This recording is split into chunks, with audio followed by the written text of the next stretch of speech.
کے اندر اب خوف ہے لوگوں کو کہ قحط پڑیں گے، کہ جو اس جنگ کی وجہ سے جو گندم متاثر ہوئی ہے، گندم کی ایکسپورٹس متاثر ہوئی ہے، جو ان کی قیمت گی، تو خوف یہ ہے کہ کئی ملکوں کے اندر قحط پڑیں گے۔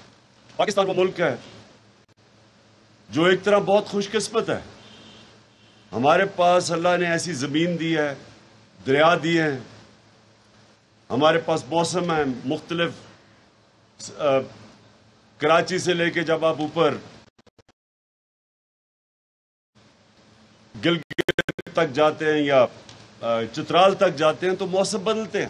ہمارے پاس بہت اپرچونٹیز ہے کہ پاکستان ایک وہ ملک بن سکتا ہے جو صرف زراعت کے اوپر ہی بہت ذرا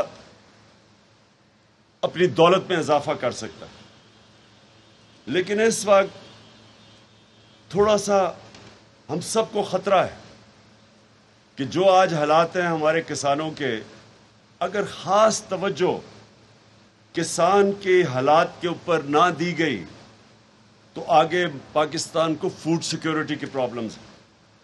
ہمیں ڈر یہ ہے کہ باہر سے اب امپورٹس جو ہم سوچ رہے تھے کہ ہمارے زمانے میں ہم سوچ رہے تھے کہ 20 لاکھ ٹن ہم نے گندم امپورٹ کرنی ہے روس سے، تو اب جو اس لڑائی کی وجہ سے ان کی قیمتیں بھی بڑھتی جائیں گی اور دنیا کے اندر شارٹیج کا خدشہ ہے۔ لہٰذا میں یہ آج کہنا چاہتا ہوں کہ ہمیں جو موجودہ گورنمنٹ امپورٹڈ گورنمنٹ آئی ہے، ان سے مجھے زیادہ امید تو نہیں، لیکن اس وقت جو کسان کے حالات ہیں، جو ابھی پھر سے شاہ محمود قریشی نے بتایا کہ ایک تو ان پٹس بڑھتی جا رہی ہیں، قیمتیں بڑھتی جا رہی ہیں۔ جب ڈیزل اور پٹرول 10 دنوں کے اندر 60 لیٹر دونوں ان کی قیمت بڑھا دی گئی، اور پھر بجلی بھی بڑھا دی گئی، بجلی جس ایک دم 10 یونٹ جو بڑھے ہیں، اس کا جو امپیکٹ پڑے گا، ہر چیز مہنگی ہوگی۔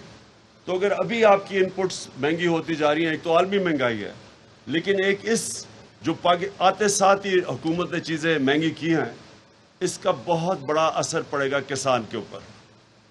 اور مجھے یہ خوف ہے کہ اگر یہ اسی طرح اگر اس کے اوپر کوئی سوچ نہ کی گئی، ٹارگیٹڈ سبسڈیز کم از کم نہ دی گئی، تو مجھے ڈر یہ ہے کہ ہمارا آگے جا کے فوڈ سیکیورٹی کا پرابلم ہوگا۔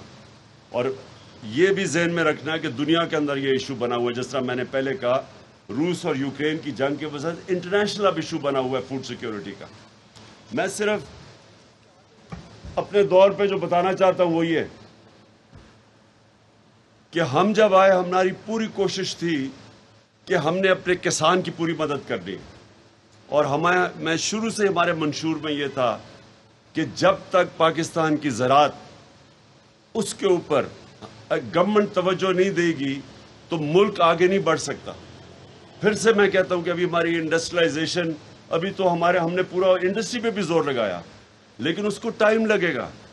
اس وقت تک جو پاکستان اگر خوشحالی آنی ہے یہاں، تو وہ زراعت کے ذریعے آنی ہے۔ تو میں صرف یہ کہوں کہ ہم جب آئے، ہم نے آتے ساتھ ہی فیصلہ کیا اور ایک prime minister agriculture transformation programme لے کے آئے۔ اس کے اندر ہم نے کیا کیا کہ پوری کوشش کی کہ کسانوں کی مدد کی جائے۔ اور وہ کیسے کی؟ ہم نے سبسڈیز دی، ساری دنیا میں کسان کو سبسڈی ملتی ہے۔ ہم نے فیصلہ کیا کہ ہم سیڈ کے اوپر سبسڈی دیں گے، کاٹن پہ، آئل سیڈ پہ، ڈی اے پی کے اوپر ہم نے فیصلہ کیا، دالوں کے اوپر بھی ہم نے سبسڈیز دی۔ ڈی اے پی پہ فیصلہ کیا کہ 24 ارب روپے کی سبسڈی ڈی اے پی کو دی جائے گی۔ پھر پوٹیش کو علیحدہ سبسڈی، پھر جو یوریا کے اوپر 132 ارب روپے کی سبسڈی دی ہماری۔ اور آج میں دیکھ رہا ہوں کہ یوریا کی قیمت ہماری وجہ سے دنیا میں 5 گنا کم پہ ہم یوریا بیچ رہے تھے۔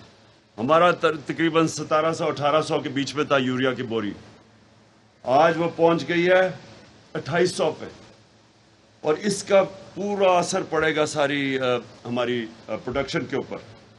ہم نے پھر پیسٹیسائڈز پہ دی سبسڈی، ہم نے اینیمل بریڈنگ جانوروں کو بہتر اپنی یہ جو گائے بھینس ہیں ان کا اس کے اوپر 24 ارب کی سبسڈی دی. پھر ہم نے پانی کو بچانے کے لیے، اصل ایشو اب پانی کا بنا ہوا ہے، 90 ارب ہم نے واٹر کنزرویشن کی سبسڈی دی، اس کے اوپر پیسہ خرچ کیا، سبسڈی نہیں دی. اور 56 آئٹمز تھیں جن کے اوپر ہم نے جو فارم مشینری تھی 56 آئٹمز کے اوپر سبسڈی دی. اچھا، یہ اس کی وجہ سے ہوا کیا؟ اور یہ مجھے سب سے زیادہ فخر ہے کہ یہ جو اس سبسڈیز کی وجہ سے جو کسانوں نے پھر جس طرح محنت کشوں نے اس ملک میں ریکارڈ پروڈکشن دی. کپاس 17% کپاس کے اندر امپروومنٹ آئی، پچھلے 1 سال کی بات کر رہا ہوں. چاول 10.7% چاول کے اندر اس کی پروڈکشن بڑھی.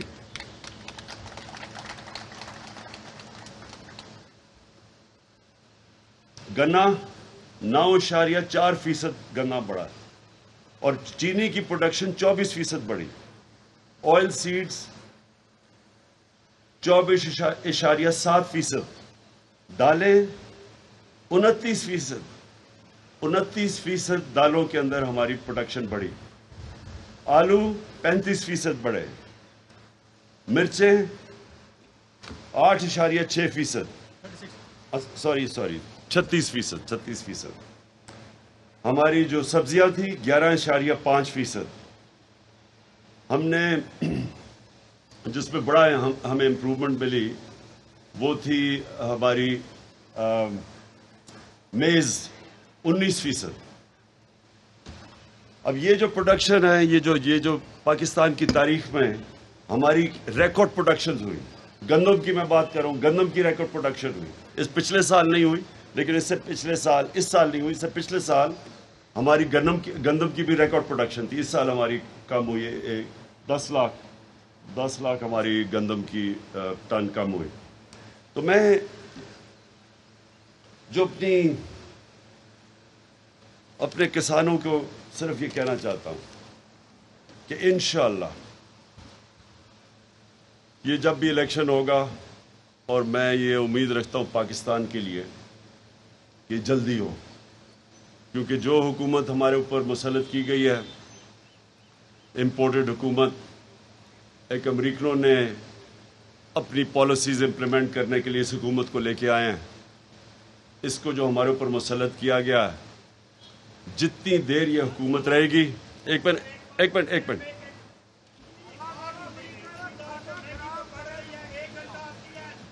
لوڈ شیڈنگ، بالکل ٹھیک کہہ رہے ہیں.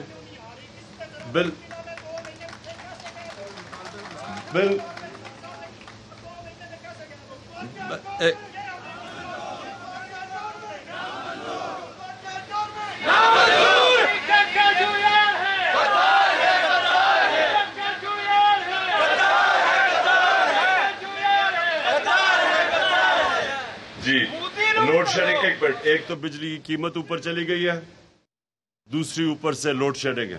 اور خاص طور پہ جب سے پچھلے 2 مہینے میں جو لوڈ شیڈنگ ہے، یہ آپ کے سامنے ہے. پچھلے 3 سال دیکھ لیں. اور آپ دیکھیں، یہ تو کسانوں کا مسئلہ ہے. آپ ہر طرف دیکھ لیں، 2 مہینے میں کون سی ایسی چیز ہوئی ہے کہ پٹرول بھی، ڈیزل بھی 60 روپے، بجلی بھی مہنگی. سب سے زیادہ تو مجھے اب خوف آ رہا ہے گھی کا، کہ جو جتنی مہنگائی اب امپورٹڈ گھی کے اندر ہوئی ہے. تو دیکھیں، میرا صرف ایک چیز ہے کہ یہ جو حکومت لائی گئی ہے، یہ ایک ملک کی بہتری کے لیے نہیں لائی گئی. یہ عوام کی خدمت. کہہ رہے تھے جی مہنگائی بہت زیادہ ہے، ہم مہنگائی کم کریں گے.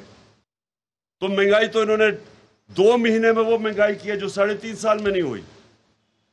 تو یہ جو لوگ آئے ہیں، سنیں ذرا میری بات، یہ لوگ عوام پاکستانیوں کے لیے نہیں آئے. یہ ایک ان کا ایجنڈا، جو لوگ ان کو لے کے آئے ہیں، جن کے یہ غلام ہیں، ایک ان کا ایجنڈا جس میں آپ کے سامنے ہے کہ روس کا، ہندوستان 40% کم تیل خرید رہی ہے روس سے، امریکہ کا الائنس میں ہے. اور پاکستان یہ ان کے امریکہ کے غلام ان کی جرت نہیں ہے کہ جو ہم نے شروع بات کی تھی روس سے سستا تیل خریدنے کے لیے، ان کی جرت نہیں ہے وہ تیل خریدے. ان کا وہ فائنانس منسٹر کہتا ہے جی روس ہمیں آ کے بتائے کہ کتنا تیل دے گا. ضرورت ہمیں تیل کی ہے سستے، اور کہہ رہے کہ امریکہ روس ہمیں آ کے بتائے کہ جی تیل دیں گے، کیونکہ ڈر لگا ہوا ہے امریکنوں سے کہ وہ ان کو غلاموں کو جھاڑے نہ. تو اس لیے یہ آپ کے لیے نہیں آئی، یہ آئے ہیں ایک تو ان کا ایجنڈا کہ جو ان کی امریکہ چاہے گا وہ یہ کریں گے. جس کی الائنس ہے ہندوستان کی امریکہ کے ساتھ، میں پھر سے کہتا ہوں وہ تیل بھی لے رہے ہیں، وہ ہتھیار بھی روس سے لے رہے ہیں، لیکن غلاموں کو اجازت نہیں ہے. یہاں انہوں نے 25 روپے لیٹر اپنی بجلی کم کی ہے.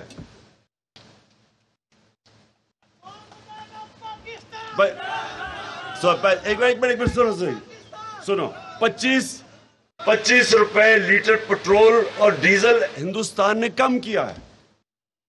انہوں نے کم کیا ہے کیونکہ وہاں سے 40% کم قیمت پہ تیل خرید رہے ہیں، اور ہمارے یہاں 60 روپے لیٹر ڈیزل اور پٹرول بڑھ رہا ہے، لیکن ہمیں اجازت نہیں ہے ان سے تیل لینے کی.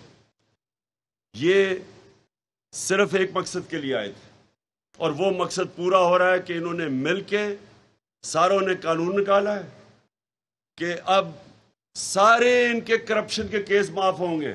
نیب ختم، ایف آئی اے کے اوپر اپنے لوگ، ایف آئی اے کے اندر جو ان کے اوپر کیس تھے وہ مقصود چپڑاسی والے، وہ بھی بیچارہ ہارٹ اٹیک سے گیا. وہ جو ڈاکٹر رضوان تفتیش کر رہا تھا وہ بھی ہارٹ اٹیک سے گیا. ایک جو نوید انویسٹیگیٹ کر رہے تھے ایف آئی اے میں، اس کو ہارٹ اٹیک. اور ایک کوئی گلزار تھا جو بھی وہ بھی ان کے کام کر رہا تھا وہ شوگر مل میں، جس کے بینک اکاؤنٹ میں بھی کروڑوں روپے آیا تھا، اس کو بھی وہ بھی گیا.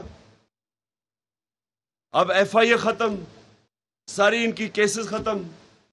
نیب کے اوپر اب شہباز شریف بیٹھ گیا، بلے کو بٹھا دیا دودھ کی حفاظت کرنے کے لیے. نیب بھی اب ختم، سارے کیسز زرداری کے بھی ختم. جتنوں کے 10 سال انہوں نے جو دونوں نے مل کے ملک کو لوٹا تھا وہ سارے کیسز ختم. اور اب الیکشن کمیشن کے ساتھ مل کے، وہ جو الیکشن کمشنر ہے وہ ہمیں پتہ ہے کہ ہر ہفتے ہر ویکینڈ پہ جاتا کدھر ہے، حکم لیتا ہے وہ جا کے اسے حمزہ سے اور مریم سے کہ وہ بیٹھ کے ہلکا بندیاں کی جا رہی ہیں کہ نون لیگ جیتے.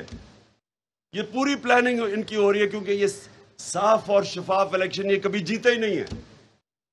الیکشن کمیشن کو ساتھ ملا کے پوری مل کے ان کی صرف اب ایک کوشش ہے کہ دھاندلی سے الیکشن جیتے، پولیس کا استعمال کریں، سب کے اوپر ایف آئی آرز، ہم سب کے اوپر ایف آئی آر کٹوائی ہوئی ہے. سارے ہمارے ایک منٹ ہے جو سارے چکر مار رہے ہیں، ہر دوسرے دن عدالت میں جا رہے ہیں اپنی بیلیں کروانے کے لیے. کیوں؟ کیونکہ یہ ان کا پرانا طریقہ ہے، یہ مافیا ہے. یہ آئے اس لیے ہیں صحافیوں کے اوپر. ہمارے زمانے میں کہتے تھے جی بڑی جی صحافیوں کے لیے مشکلات ہے. آج صحافیوں کو ٹیلی فون کر کر کے دھمکیاں دی جاتی ہیں، کئیوں کے اوپر ایف آئی آرز کاٹ دی ہیں. میڈیا ہاؤسز کو ٹیلی فون کر کے کیا آتا ہے جی ان کی کوریج نہ کرو. تو یہ جمہوریت نہیں ہے. یہ جو لوگ آئے ہیں یہ ایجنڈا پہ آئے ہیں، اور اس ایجنڈا پہ پاکستانی نہیں فیچر کرتے. انہوں نے اپنی ذات پہلے تو چوری بچانی تھی جو میں نے آپ کو بتایا، اب دھاندلی سے الیکشن جیتنا ہے، مخالفوں کے پاس پولیس کے ذریعے کیسز کروانے ہیں، اور جو حکم وہاں سے آئے گا واشنگٹن سے وہ انہوں نے ماننا ہے. اس کے لیے میں ساری پاکستانی قوم اور اپنے کسانوں کو بھی کہتا ہوں، ان کے خلاف پالیٹکس نہیں کر رہے، جہاد کر رہے ہیں ہم. میں اس کو جہاد سمجھتا ہوں. یہ وہ لوگ ہیں جن کے اربوں، ان کے لیڈرز کے اربوں ڈالر باہر پڑے ہوئے ہیں. یہ اپنے پیسے کے غلام ہیں. تو میں اپنے ساری قوم کو کہتا ہوں، آج اپنے کسان ہیں، اپنے مزدور ہیں، اپنی انڈسٹری والے ہیں، جن کی آج انڈسٹری میں بھی جو آپ کو پرابلم آ رہی ہے، انڈسٹری میں بھی وہی پرابلم شروع ہو گئے. جو ہماری ایکسپورٹس اوپر جا رہی تھی، record exports, record remittances, record tax collection, 4 فصلیں ان میں ریکارڈ، گروتھ ریٹ یعنی جس سے ملک میں خوشحالی میں اضافہ ہوتا ہے، 2 سالوں کے اندر، پچھلے 2 سالوں میں، پچھلے 30 سال میں سب سے زیادہ ایوریج میں 2 سالوں میں پاکستان کی دولت میں اضافہ ہوا ہے۔ ہم نے ان کا مقابلہ کرنا ہے، ان کا مقابلہ کرنا ہے آپ سب نے، اور کسانوں نے بھی، کیونکہ کسان عموماً شرکت نہیں کرتے۔ اب آپ نے میرے ساتھ مل کے ہم نے ان کے خلاف جدوجہد کرنی ہے، آزادی کی، حقیقی آزادی کی تحریک چلانی ہے، کیونکہ ان کے ہوتے ہوئے پاکستان نہیں آگے بڑھ سکتا۔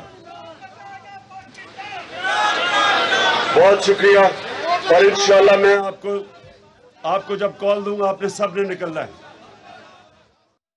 Chairman P T I Imran Khan کسان کنونشن سے خطاب کر رہے تھے۔ انہوں نے کہا کہ ہماری آبادی جس رفتار سے بڑھ رہی ہے، ہمیں اس حساب سے ریسورسز بھی بڑھانا ہوں گے۔ روس اور یوکرین جنگ کے باعث زرعی اجناس کی فراہمی پر فرق پڑا۔